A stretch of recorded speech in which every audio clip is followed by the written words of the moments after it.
I've been selling gym memberships for more than 25 years and have been teaching gym owners how to do it for the last decade. Want to know exactly how it's done? Watch this video. Welcome to Naamly University Online. I'm Elias Scar. Hi, Elias. Hey, Samid. Always great to see you.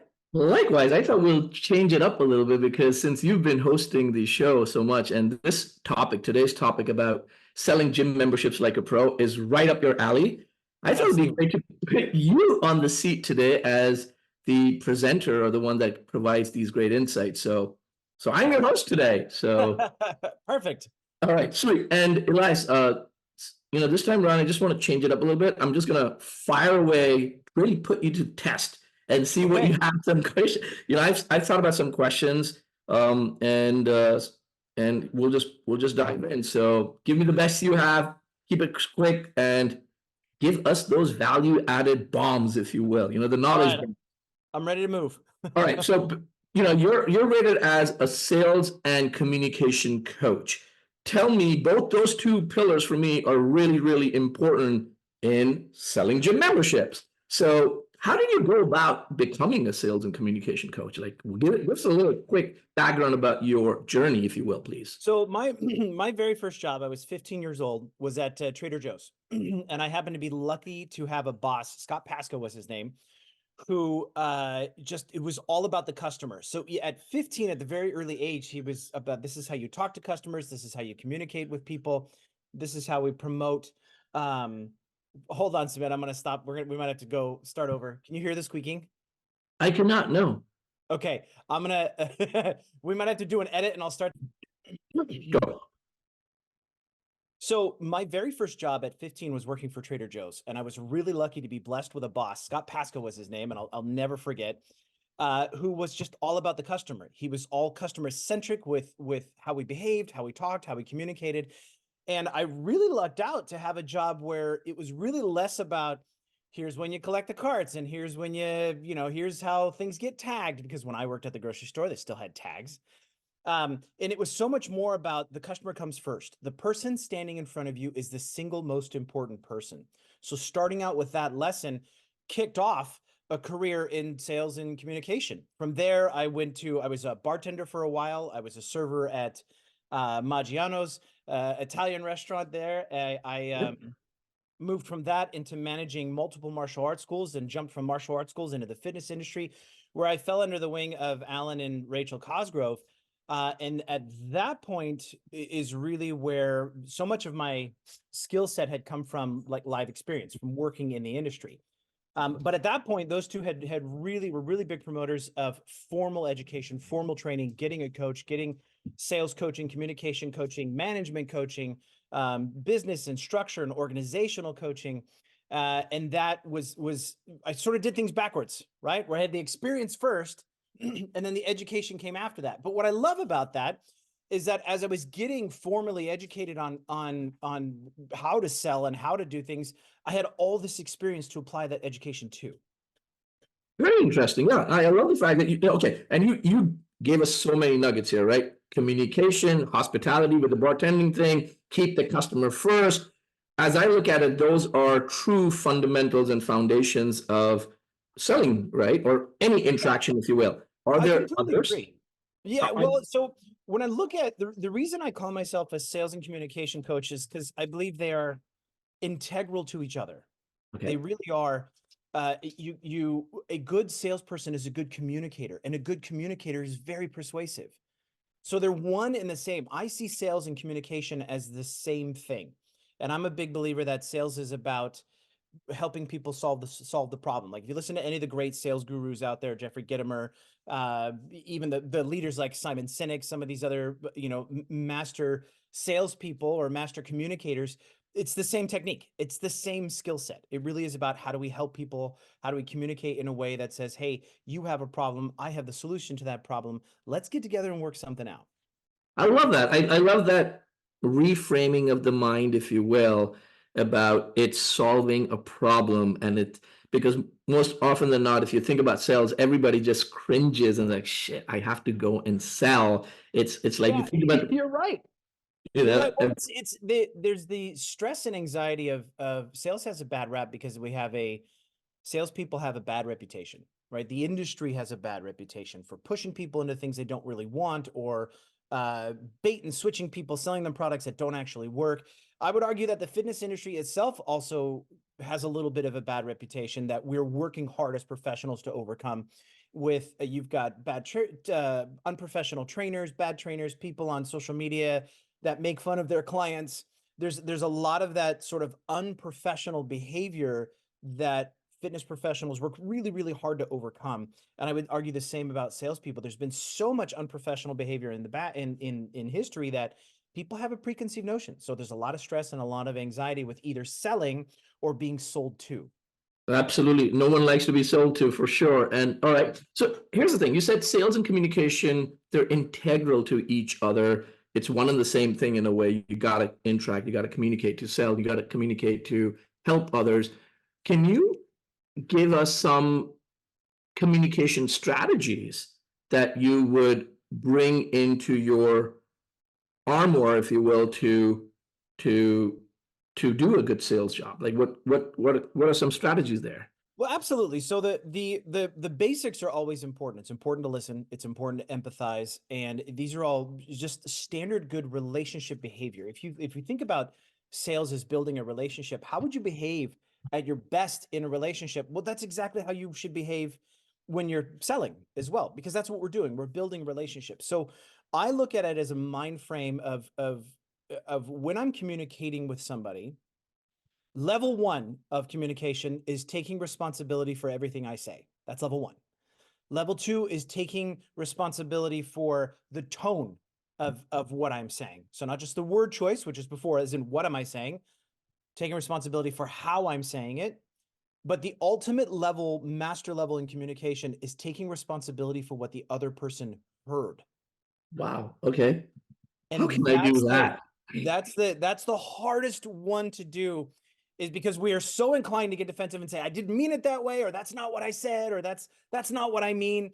And the minute we can turn around and take responsibility for what we say, how we say it, and what the other person heard, we start to realize that responsibility means control. If I take responsibility, then I have control over the outcome.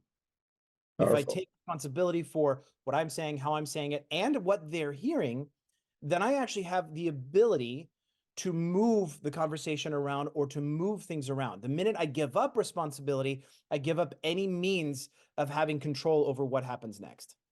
I love that, you know. I absolutely love the fact about taking full responsibility. It's such a tough thing to do, Elias, but yeah. I just- Now, but it doesn't mean we beat ourselves up, right? It doesn't mean we beat ourselves up, wait, but if you can walk that back and you can pull sort of the emotion out of it in taking responsibility, if you can disassociate emotion from responsibility, you can be so much more powerful in everything that you're doing. I love that. All right, this is good coaching insights too. All right, sweet. Okay, genuinely, this is great communication strategies that you gave. Tell me a little bit more about the dreaded objections that come with selling as well, right? So we're selling, we're coming from a good place, and our prospect just doesn't see it or get it, or like so well, two-part question then. One is, how do I what objections are the most common one that you have seen while selling gym memberships? And then two, how do we overcome those? Give us some good nuggets there.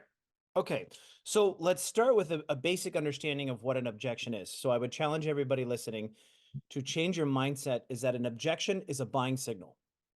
If you understand that an objection is a buying signal, it becomes so much less stressful to move forward, because what an objection is if you fix this, I will buy it.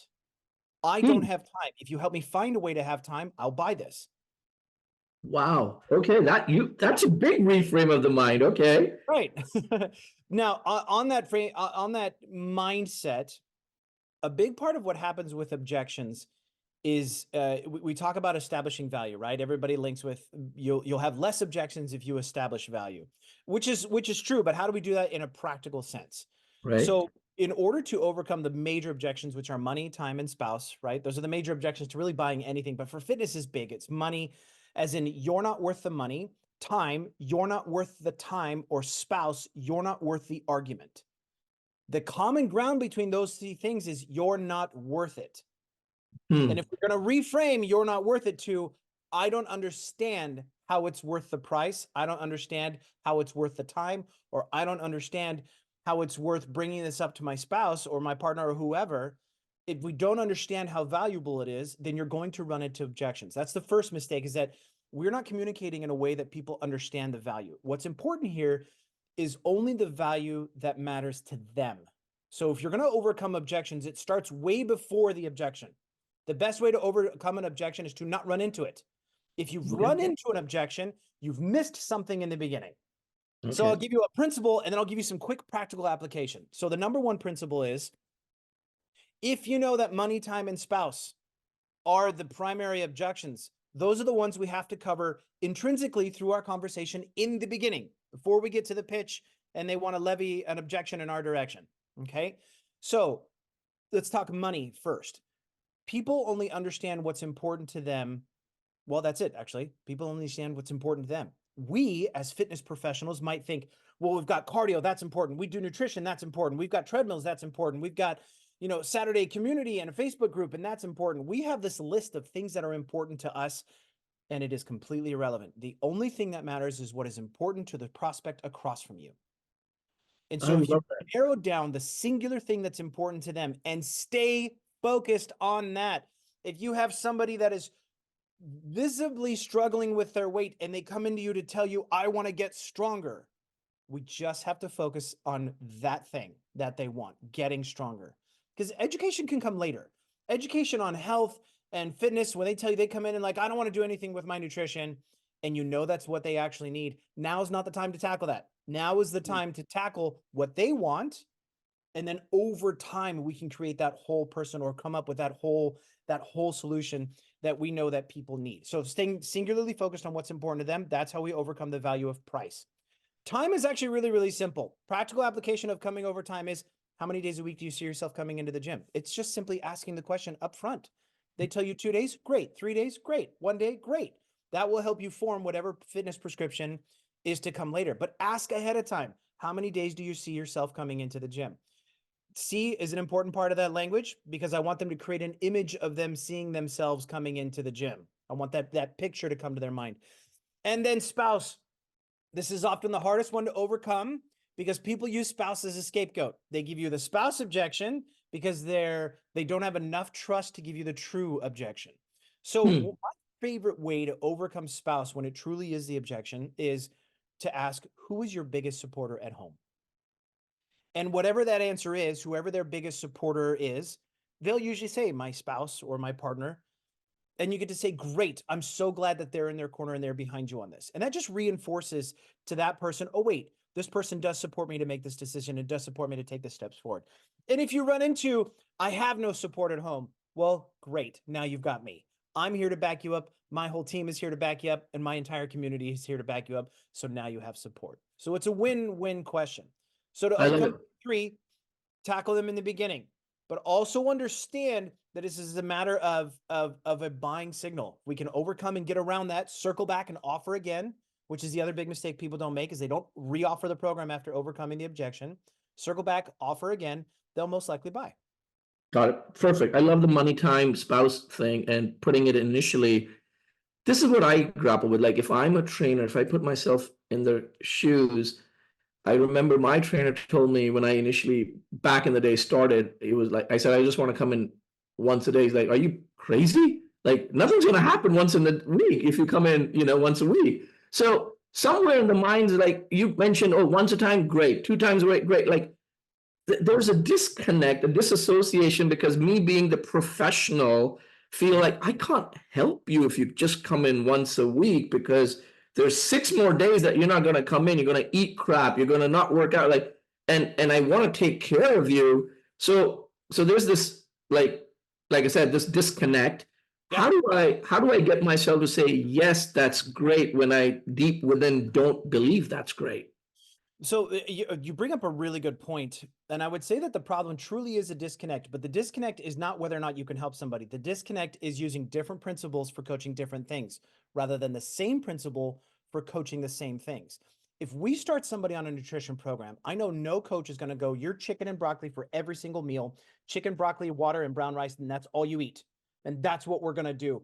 The likelihood of that client being successful is extraordinarily extraordinarily low. Some of the best nutrition, like the Precision Nutrition and John Berardi and those guys, they all focus on one single small habit at a time.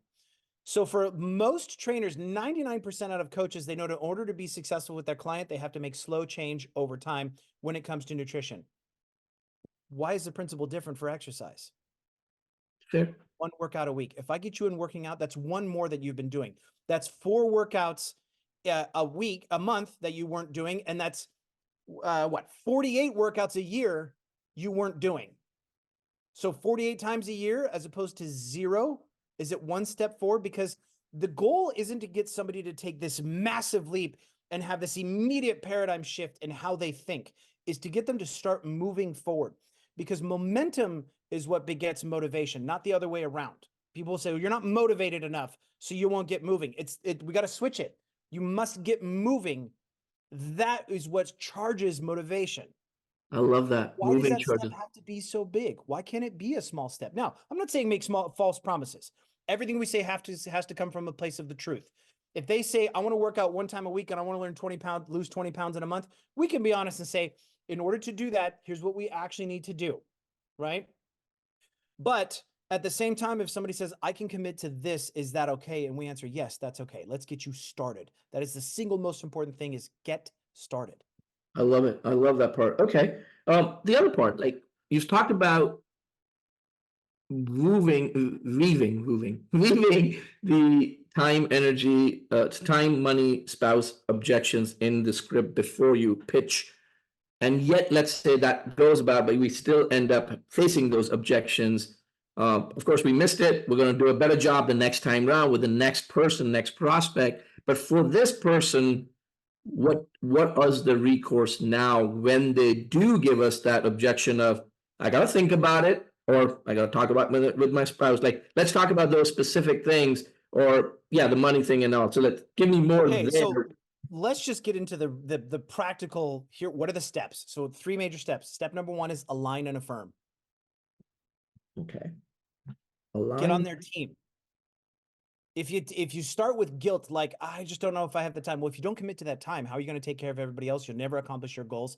Guilt is a poor motivator. It's a short-term motivator, and it leads to resentment in the long term. Guilt doesn't work. Think about the last thing you were guilted into, and you still remember it, and you still feel not great about it.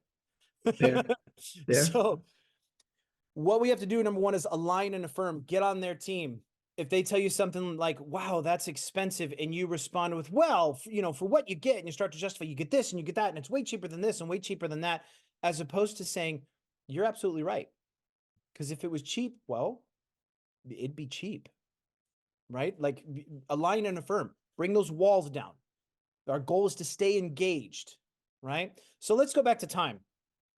Align and affirm. Yeah, it's I can understand how insane it is to get busy. Believe it or not, as a gym owner, like, I have to force my workouts, even owning a gym, living inside a gym, and it's still difficult to get workouts in. I understand how you feel. So align and affirm, then feel, felt, found. I understand how you feel. A lot of people getting started felt the same way. Here's what they found. I So love feel, that. felt, Okay. found. So, look, I understand how you feel. It's nuts getting your workouts in.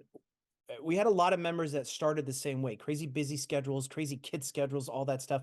What they found was starting with 1 day a week was enough to just get going and start some momentum. Cool. That's Okay. tying back to the previous principle, and then circle back and offer again. So if we were to start you at 1 day a week, working on X, Y, and Z, does that sound like what you're looking for? Okay. And what if you still get, because this has happened with me too. So this is good coaching for me as well. What if at that same time you're like, this is great. Let me think about it. And I'll come back to you. And then they ghost you. Like, what Okay. will I do then? Like, Great. I love the pressure, but don't worry, I've got an answer. Okay, sweet. So in the kind of situation where somebody says, okay, so the objection you're dealing with is, I need to think about it. And this is a unique objection because one of the biggest causes of I need to think about it is we've given them too much to think about. We've talked about too much shit. We've covered too many things. We've given them too many options. If you don't want somebody to give you the objection, I need to think about it, give them less to think about. As a fitness prescription, one of the things that I coach my clients on is there are no options at the end. You told me you want to train this many times, you want to accomplish this thing, you want to work semi-private, you want nutrition coaching.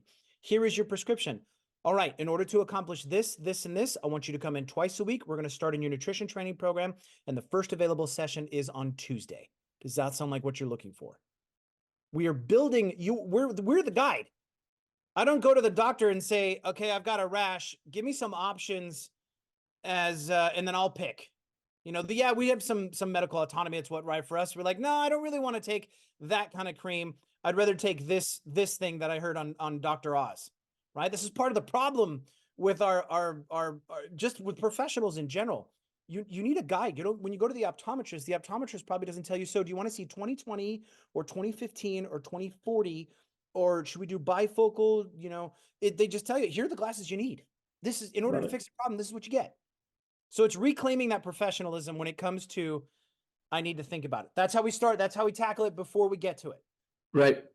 We get there and they still want to think about it. Align and affirm. I know how you feel. It's an important decision.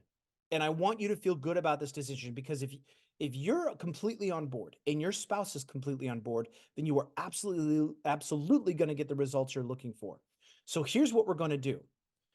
I will give you till Friday to take your time and make sure this is the right program for you, and I will give you a call. What is the best time to call you on Friday? Okay. I get the ball. I'm confirming the next step. So Yeah. they start with, I need to think about it, which is them telling us what's going to happen. Our job is to turn around and tell them, this is what's going to happen. We are constantly looking for the ball. You want to be Kobe. Give me the ball, give me the ball, give me the ball. Yeah, winners always want the ball. I get it. So keep okay. So Friday comes. So Friday comes, and I call, I get their voicemail, nothing. What, like, because these things happen, right? Like, people want to not have that conversation. Some people are direct and you're like, fine, great, makes sense, move on. But some people just still dilly-dally, and then they don't like, and then we personalize that, right? We internalize that and say it must have been me. Maybe my price is too high, maybe whatever. I want to genuinely help, but all that stuff. So what do I do on that call? What are my next steps that I should be talking about and taking? So we're asking as if they're still ghosting you. They're still ghosting me. So let's say I love the point about change this, which is before you let them off the call or the conversation, you're saying, I'm going to call you on Friday. Take your time, think about this. But so there's not pressure, but there's still ownership of, I've got the ball, I will follow up. Now that Friday comes and they don't pick up the phone, they don't respond to my text, what do I do now? Okay, so there's some very strong opinions on follow-up after this point. And I also have a very strong opinion on those point. And my mentality is always, what does your dog do when you're chasing your dog? Your dog takes off, right? The dog needs to come to me, right? The dog has to come to me. The more I chase, the more that dog is going to run, is going to take off. So at that point where we have kept my word, we have kept our commitments, we have done what we are saying we're going to do, we do follow up. And in that very first ghosting, everybody gets a chance. Everybody gets one opportunity, says, hey, missed you at 10 o'clock today. Is everything okay? I always just ask, is everything okay? And I like that level of communication, rather than saying, hey, do we need to reschedule? I know you're very busy. We could do this, we could do that. The single most effective thing is to just ask somebody, is everything okay? Because my expectation of you is that you wouldn't ghost me on this. Okay. We give up our expectations of the behavior of that client. The behavior of that client will continue even if they sign up, even if they enroll. So this is the part where we have to let go of that. I don't want to say desperation for the sale, but that hunger for the sale, where we're balancing, am I being diligent or am I just chasing a dog around a tree? because Oh, all the energy I put into chasing a dog around a tree, I could go get somebody else. And I could put that person on something long-term and something automated. You can be on my newsletter list. You can be on some automated text. But that first follow-up, is everything okay? If we get nothing from that, I do a second follow-up that says, I haven't heard from you. Where do we go from here? and I don't hear anything back on that too. I think that's a great, powerful thing, in which Yep. case I say, okay, we just let them know you're not a good fit. Thank you very much. And we move on. Yeah. Yeah. And what we do is we take it away. That's the last thing. So the first one is, are you okay? People are inclined to respond to that because you don't want to leave somebody feeling like you're not safe, right? We're wired that way. So this is a little trigger to get them to go, hey, let me know you're okay, because I expect you must have be in a ditch somewhere because you wouldn't no show me, right? Second is, where do we go from here? Haven't heard anything, still no response there. Then we do the takeaway text that simply says, thank you so much. It sounds like you're just not ready. And that's all right. So I'm going to go ahead and close your appointment spot. I'm going to open up opportunity for another client. And we wish you the very best. And I'm in your corner. If you need anything, take care. Sweet. Bye. Okay. Love that. All right. You talk Even about, that is still designed to get them to respond. And if they don't, yes, send them on their way, long-term follow-up. fair enough. You talk about this long-term follow-up automation and stuff. So what are some technology and tools that you can leverage to sell gym membership? One part of this automation, but tell us more from what you have on your repertoire kind of thing.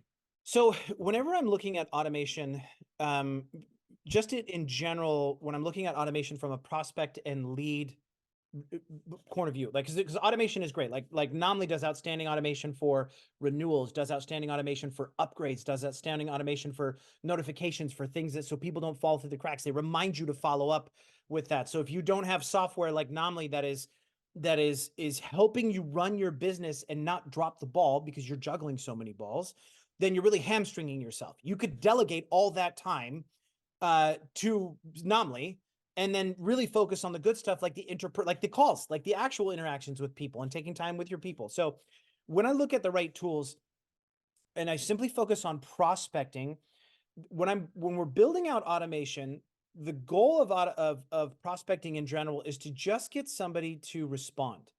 Hmm. If we're just throwing call to action, buy, then there's no value, right? And in order to get somebody to respond, one of the best things we can do is give value. Sometimes it might be an article, it might be a video, it might be a high five, it might be I was thinking of you. All that stuff could be automated, where we've got multiple gives over time, and then a set series of call to action where I give, like jab, jab, jab, cross, right? That old technique of give, ask.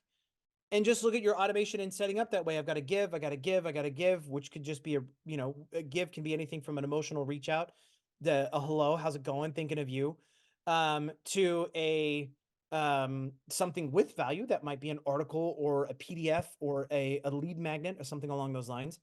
And then we ask, hey, by the way, if you want help with this, we can help you with that. Here's how you do that. That's one. That would be long term. The part where I think we lose in that people don't do enough advantage of taking advantage of when it comes to automation is what I call like a surprise ask. So if you're on my newsletter and let's say I'm a fitness coach, we've talked, we've spent time, you know who we are, you've been introduced to us, you're maybe not interested right now, or you're a lead that I dealt with months ago, whatever the case may be, you didn't enroll, whatever the case may be, and you're on my long-term automation. What you can also, when we think about long-term automation, we're trying to get people to take multiple steps over time. A surprise ask that's also automated. So once every like 6 weeks or once every 8 weeks, you send out a text that says, hey, Sumit, I've got a session available at 5 a.m. or 5 p.m. tonight. You want to come in and work out? It's Hmm. just that moment where you're like, hey, I've got time for a call today at 3. Do you want to get on a hop on the phone? That last minute where you're looking for that opportunity where somebody goes, you know what? Screw it. Yes, I do. I'm just gonna do it. And so I look at those two things. What are the surprises that I'm providing? A surprise ask, a surprise give, something special. And then what is the long-term nurture where I'm giving you as much content and filling you with as much value as I can. This is great. All right. I said I have a lot of things to go, but I'm just looking at the time. We've been going nonstop. This is great. I'm gonna try to bring this down really. here's my last couple of questions. One Okay. is, tell me one of the most challenging sales that you've had, which you turned around, like, and more importantly, what you learned from that. Of course, you've given these principles, but something that was an aha moment for you in that challenging, Okay, so I love this question, and I'm going to answer it in a way that most people don't expect. The most challenging sale I had was not somebody I had to convince, because we're spending a bunch of time convincing, then I haven't landed on what you actually want. That means we haven't been able to connect. The most challenging sale I ever had was somebody who came in and was pretty much like, shut up and take my money. And I had the presence of mind. So this is one of my favorite stories. So when I was working, managing Results Fitness, I had a man named Royce come in, 72 years old, former Marine, comes in. He walks in the door. I've never seen this man in my life. Walks in the door, puts both hands on the counter, leans forward and says, I want to sign up for the same program my son-in-law is in, so he never forgets that I can kick his ass. And I said, great. Who's your son-in-law? He told me who his son-in-law was. And I said, great. Here's the program. Here's it costs this much. What card would you like to use to pay for that? And he said, I'll use this card. Great. Signed the contract, took a copy of his contract, a t-shirt, and walked out the door. No, we have a 30-minute protocol, strategy sessions, FMS, all of this stuff to do. But he came in and said, I'm ready to buy. So at that moment, if I had tried to put him through the paces of like, okay, well, we got to do this step, we got to do that step, we got to do this step. Well, what are all those steps designed to freaking do? to get them to buy, and he's Get him buying. to buy, and he was already there. He was ready Yeah. to go. Now, I had recognized that because I'd made the mistake before. Somebody had come in walking to buy, and I was like, well, we don't have time for an appointment today, but I can do an appointment tomorrow. And then they don't show up to that appointment because they had that motivation the minute they walked in the door. They were Right. already in the door, and I sent them out the door, right?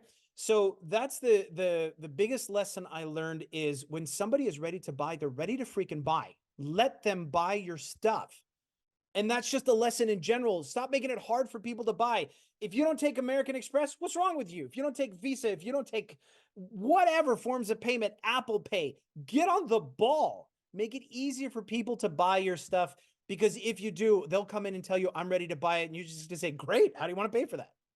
I love that. Yeah, I was not expecting that. You are point on. So, all right. Okay, last thing, like, if you had to sum all of this down, Elias, like, give me one final piece of advice. Yeah, just that. That's it. Sales is a skill.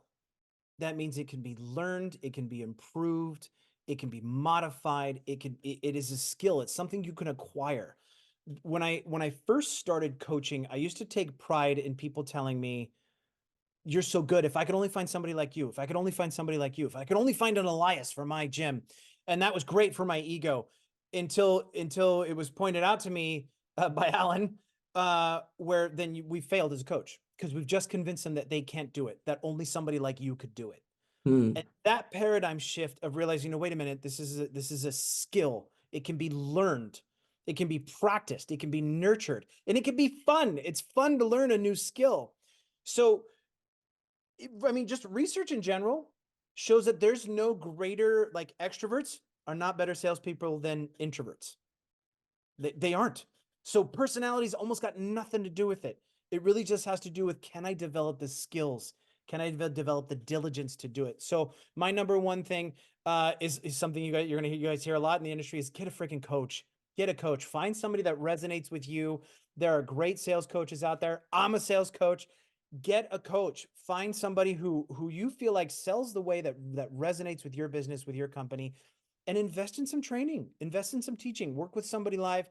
And last but not least, I know you asked for one thing, freaking role play. Nobody likes to role play. They feel embarrassed and they feel awkward, yet role playing situations, role playing scenarios, it just get over it. It's one of the most effective things to do. I really doubt anybody that here likes to do rear foot elevated split squats, but you do it because you know you're supposed to do it. Same thing. So find a coach and practice. And the best part about sales is that you can practice it anywhere. Literally anyone you're communicating with, practice it. Perfect. No, this is great. Well, thank you again for carving out the time. I'm glad that we could reverse the roles today. It was fun. It was really, really fun. I had fun too. Sweet. All right, Thank I you. guess I got to step off my soapbox. Yeah, I'll never step off my soapbox. I'm always going to be preaching. you're great. This was great. Thank you. If you want more content like this when it comes to absolutely crushing gym sales, then click the link below. And don't forget to like, subscribe, and smash that bell for alerts.